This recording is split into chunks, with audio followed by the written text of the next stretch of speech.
Hey, welcome back to Daily Flash. I'm Mitch English. We here at Daily Flash value those who have dedicated their lives to enrich our own. Together with our parent company, KSA Entertainment, we've created KSA Cares.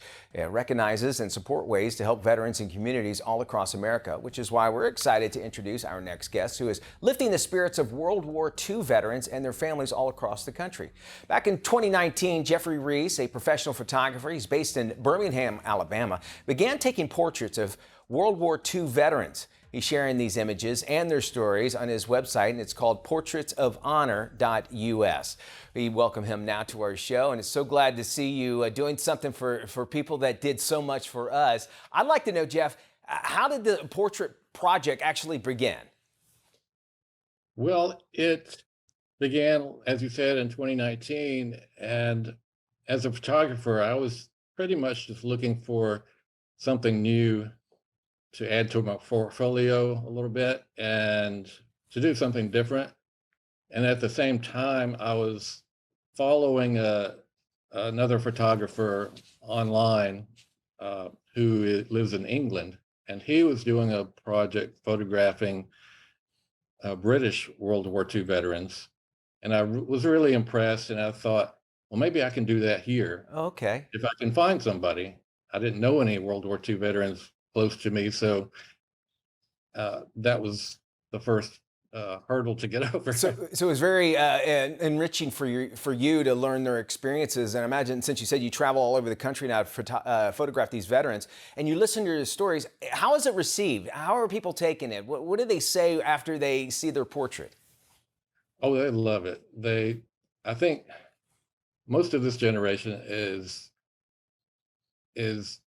pretty much, quite humble. Most of these guys and ladies I come in contact with, they grew up in small towns and Yeah. farms, and they're just very humble people, and they're kind of amazed that somebody would come and spend the time talking to them. Many times they think that, oh, I didn't really do anything special, but my goal is to meet all those who did serve, or as many as I can. Yeah, And you say that they feel like that they haven't really done anything special, but they've done these extraordinary things, and they look at it, I think, with the mindset, and this is what the military and soldiers do, is their mindset is they did it for a greater cause.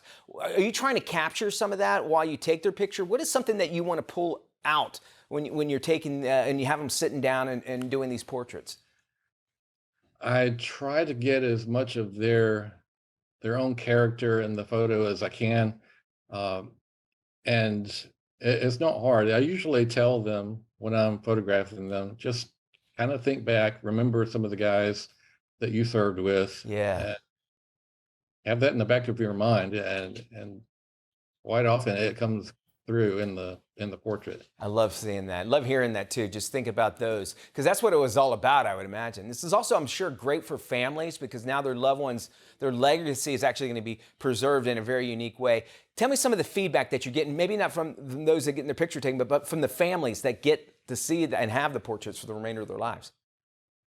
Yeah, I can just think about the last veteran I photographed a week or so ago, and his wife was there. They were celebrating their 75th anniversary at the time, which is amazing. And Yeah.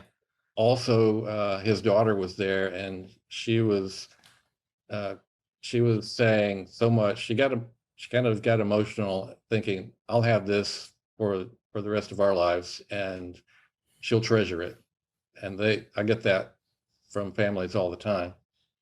Imagine this is quite a labor of love that you do, but obviously it's something that has expenses. How's this funded project actually being funded? Well, for the first almost half, well, more than half a year, almost a full year, I was self-funding it.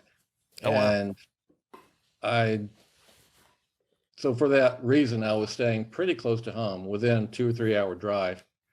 And then the project began to get a little traction with national media, and they were telling me, uh, well, they would do stories, and I would begin to get emails from all over the country, hundreds of them, and I knew then that if I'm going to be able to travel and get to these veterans from, much farther away, that I'll have to have some extra funding. And I decided to go the GoFundMe route, and that has helped a great deal. I've raised thousands of Oh, dollars that's to help great. me do it. And of course, about as quick as it comes in, I use it up on travel expenses to get to them. And folks can still contribute to the GoFundMe, or is that shut They down? can. So they still can? Okay, great. And links, I Yeah. imagine, are on your website to be able to find that? It is. It is. Okay, great. What's the common thread that you see through all of the soldiers, the ones that you've talked to? Maybe, obviously, you ask them what to think about, but what's the common thread that you pull back and they maybe all say all along why they served? First of all, almost all of them say, "I'm not a hero." The heroes are those who didn't make it home, Yeah. and they're very humble about it. They just say pretty much to a person that I Yeah. was just doing my job, doing what I was told to do. And they're very patriotic, of course, and it was what they had to do. And And it's amazing. And I imagine every time you hear it, it still probably hits you just the same. It's like, no, you did something extraordinary. And we really appreciate what you're doing. Your website, if you want to learn more about it, folks at home, about the Portrait Project, a great project, go to portraitsofhonor.us. There's also right there a link to the GoFundMe on the website. You could be able to check that out as well. Jeffrey, thank you so much for joining us for today. You're doing a great thing. oh, you're KSA's welcome. entertainment owner, John Wayne Conrad, is actually a proud veteran from the United States Navy. Yes. Yeah, and we truly owe a debt of gratitude to all our veterans, their loved ones, all for their sacrifice.